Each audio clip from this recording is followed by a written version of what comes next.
What did happen to the last 10? I ran away with my life, fast forward, never turn back again. It's kind of funny that the more we pass time, the more we need to set them rewind. Hello guys! So today ay meron akong airport standby. Isasama ko kayo. Ang ibig sabihin ng airport standby guys is parang dapat prepare ka sa isang flight. Kung sakaling may magkulang na isang crew sa isang flight is dapat ready to go ka lagi. Time now! Wait, wala pala akong relo. Buti na alala ko kasi it's a must.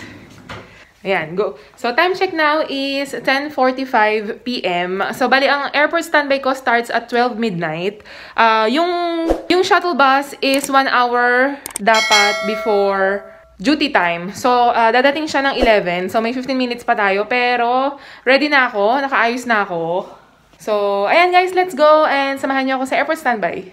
Hindi pala ako nag-full makeup ngayon kasi ngayong may mask is kahit hindi kami mag-full makeup kasi hanggang dito lang yung makeup ko. Kaya, ayun.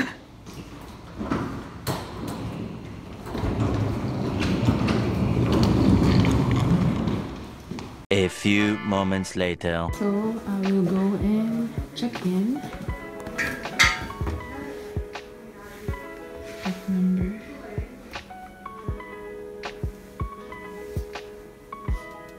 So, our airport standby officially starts now.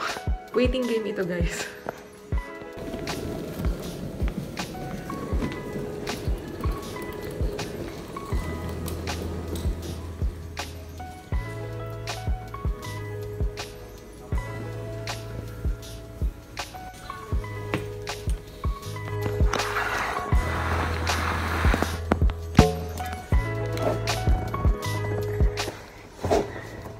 Hi guys! So, ngayon ay officially start na ang ating airport standby.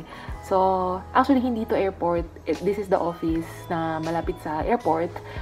Dito nagmumula lahat ng briefing and dito nagmumula lahat ng flights. So, dito kami maghihintay. Kung may vacant na flight, kulang sa crew yung isang flight. Halimbawa, emergency, nagkaroon ng sick, nagkasakit, hindi nakapunta. So, kami yung papalit dun sa crew na yun. So, ngayon, tatambay lang tayo dito. Time check now is 12:10 na. Actually, dumating ako, isaktong 12. Then, nag-check-in agad ako. And, nagpa-check ako ng mga documents sa briefing officer. Kung kumpleto ba yung documents, kung valid ba lumipad, para anytime tawagan ka, lipad ka na agad. So, ayun. Ngayon is mag-chill-chill lang muna ako dito. Actually, pwede na itong tanggalin. Kasi ngayon ay mag-relax. Ito. Oo nga pala guys, if you're on airport standby, dapat ay dala mo yung maleta, yung suitcase na malaki. Dapat doon ay kompleto. May panglamig, may pang summer kasi hindi mo alam kung saan ka mapupuntang flight. Diba? If ever layover flight ang mapunta sa'yo, kailangan may handa ka sa weather. Guys, ako ay mag-chill-chill lang muna. Tanggalin ko muna kasi hindi ako makahinga. Okay, let's chill.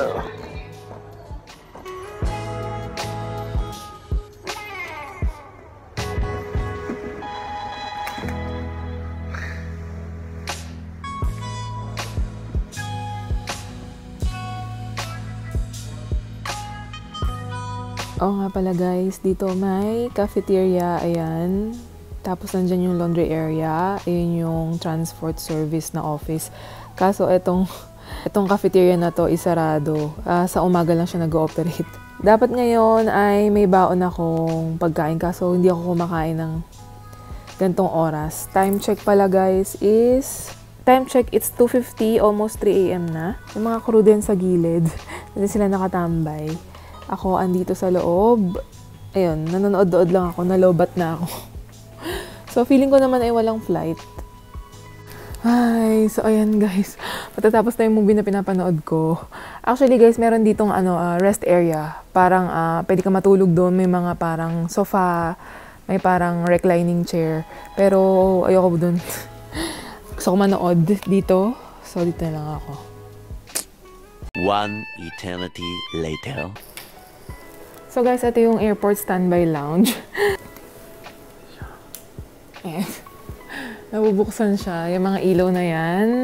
So, ayun guys. Ito yung airport standby lounge. Pwede ka ritong mag-relax. Ayan, may mga lazy boy dyan. So, pwede ka dyang mahiga. Mga nare-recline yan. And yung paa na nasa-stretch yung paa. Tapos, ayan, merong parang higaan dito. Ayan yung sofa. Ayan. So, actually, ganito siya guys. Ayan. Tapos, alam ko, nare-recline siya. Ayan. Ayan. Diba? Parang nakaka-relax siya dito. Kaso, wala lang. Kaya tamad ako dito tumambay. So, ang oras ngayon is 3:30 na. 3:30 a.m.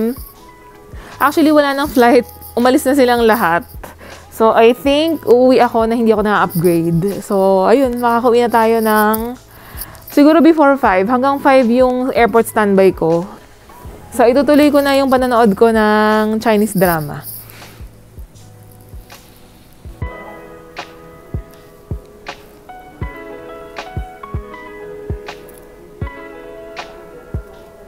So, ito yung office guys. Walang tao at 3 a.m. Hello guys. So, it's already like 15 minutes before 5. Pero pinauwi na ako kasi nga wala na namang flight. So, dito na ako sa bus. Pauwi na ako ng accommodation. So, see you later. Ayan guys, so nandito na ulit ako sa bahay. Ayun na yung aking suitcase. Yan, yan ko nilagay. Ayun, parang tumambay lang ako sa airport. Hindi naman ako na-upgrade.